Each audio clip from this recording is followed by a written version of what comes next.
Stories are powerful.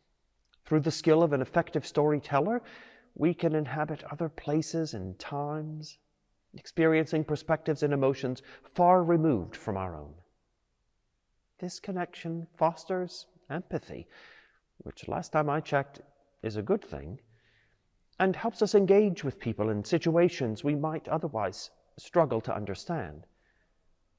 This is why books, television shows, and films have been so influential in shaping public opinion on key issues. To Kill a Mockingbird and its 1962 film adaptation highlighted racial injustice, inspiring generations to confront prejudice and work for civil rights.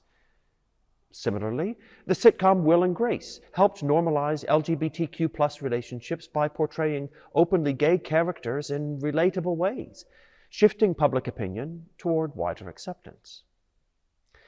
Much of this impact comes from a phenomenon called narrative self-insertion, where we, the audience, imagine ourselves within a story. The understanding this produces is potent, but it has challenges. Most of us instinctively cast ourselves as the hero, rarely pausing to consider that we might occupy another role. Instead of broadening our perspectives, stories can sometimes simply reinforce our own worldview, leaving us blind to their broader truths. We see this dynamic at play in today's gospel. Jesus announces that the promises of Scripture, good news to the poor and freedom to the oppressed, are being fulfilled.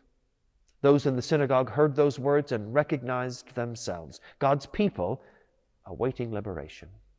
And they were right.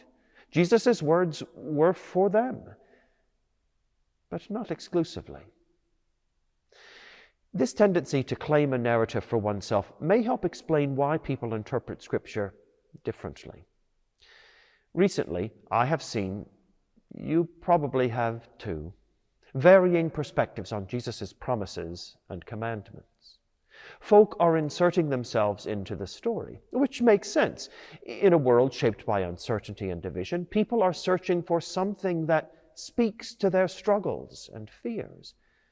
Whether facing financial instability, social isolation, or the weight of personal challenges, people long to hear that God's promises include them. And while this instinct is natural and even necessary, it can also narrow our vision. It can make it harder to see how Jesus' words might speak just as powerfully to others whose experiences are different from our own. If the gospel is to transform us, we must let go of the certainty that we know who the protagonist is. Those in the synagogue thought they knew, just as they were certain about who was excluded.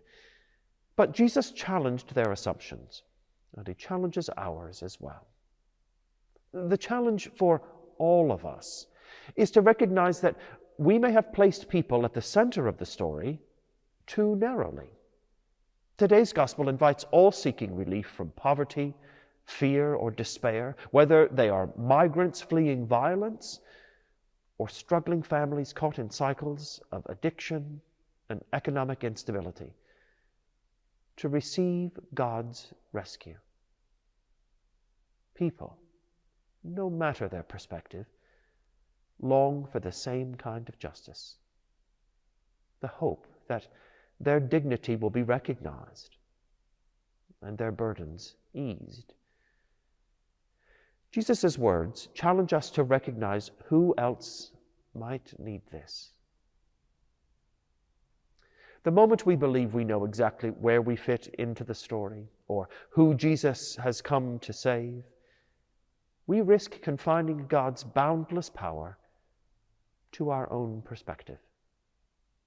God's grace invites us to widen our vision, to be transformed by the boundless love of God, and to trust that this good news is meant to change the world far beyond what we can imagine.